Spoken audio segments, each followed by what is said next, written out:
You are still watching Talk Mindanao from the Marco Polo Hotel of Davao. Completing our discussion today on investment, we are joined here by experts in sustainable development and peace to discuss with us two important aspects of investment, that is sustainable development and peace and conflict resolution. I'd like to welcome to Talk Mindanao the Advisor for Sustainable Development of the Mindanao Business Council, Dr. Maria Lourdes Arcenas, and joining her is Mr. Epi2, the Executive Director of MinBusiness. Ma'am, welcome to Talk Mindanao. Now I'm so interested about what is SRI, or the Sustainable Responsible Investment. I think that's very new for us Mindanaoans. Well, you know, Ethel, sustainable responsible investment is actually investments that promote sustainable development and encourages business, whether it is large companies or small and medium-scale enterprises, to be socially responsible. How can you do that, ma'am?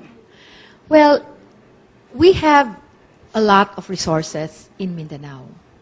We are actually at an advantage, a competitive advantage. In the case of minerals, 70% of the minerals are found in Mindanao. We have all the lands that we need for sufficient food security. But we need to be able to use our resources wisely. Who can participate? That is by Irma. Anybody can actually participate in sustainable, responsible investments because we all invest. Whether you are a sari-sari store or you're a big company like Unilever, Holcim, we all do investments. Okay. So everybody can practice sustainable and responsible investments as a framework for the common good, as a mechanism to make sure that we are there not only to make money and be profitable, but also to give back to society. But ma'am, do you think there is a need to change also the mindset of the people, since this is something new and people would think that this is just another costly program that would entail their money and of course their effort as well? What do you think is really needed for this? You know, in everything that we do, governance is very important. Okay.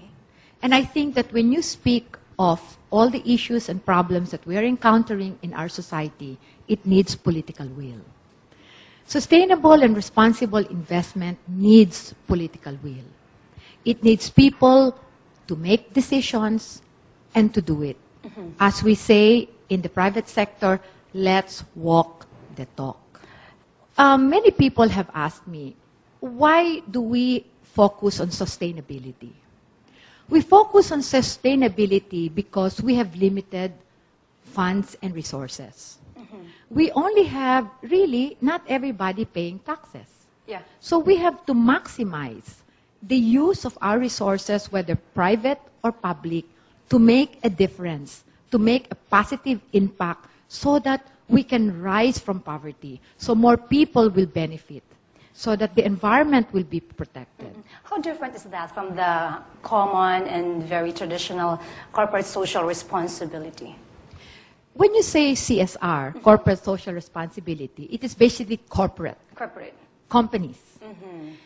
In SRI, we are not only asking corporations to be socially responsible, but we're asking governments to be socially responsible. We're asking every citizen, whether they are small-scale sari-sari store or medium-term traders, to really do their share in order for us to fully benefit from the resources of Mindanao. And I think the most important part of SRI is that sustainability is built into the investment process. And it is also the mechanism by which we can evaluate whether the investments are truly for the common good.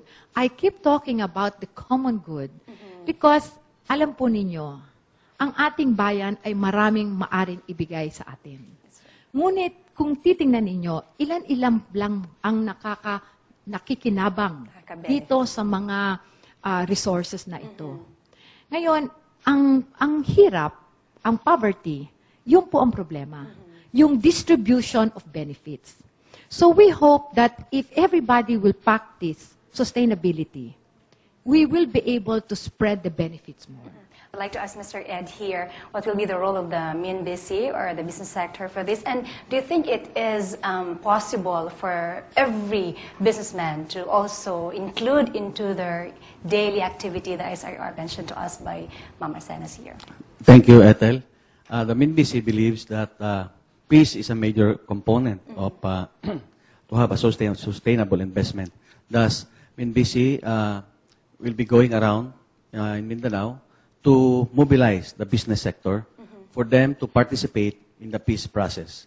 Meaning, we would like to raise their consciousness and tell them that tayo must be engaged in the business, in the peace process, so that at the end of the day, we will have a sustainable investment. Because without peace, there will be no sustainable investment. Thank you so much for that. I think we'll be having more discussions on this SRR in our next episode. But for now, we would like to thank you for coming. And don't go away, because Talk Mindanao will be right back.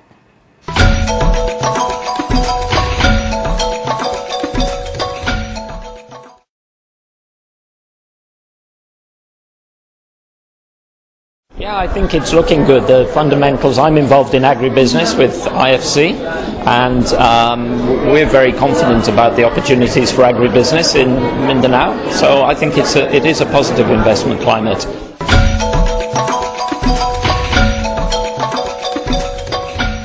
Mindanao's trade and investment performance remained bullish last year, with newly registered investments recorded up to the third quarter of 2008. Around 12.8 billion pesos worth of investments were registered, coming from 33 investment projects based on data gathered from the Bureau of Investments and FIVIDEC Industrial Authority.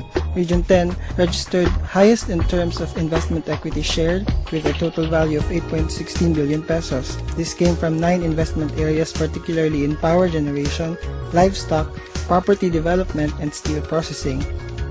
Meanwhile, Mindanao's total trade increased by 43.4%, which registered at $3.9 billion as compared to $2.7 billion in the same period last year. Mindanao's total export earnings grew by 34% with a value of $2.5 billion.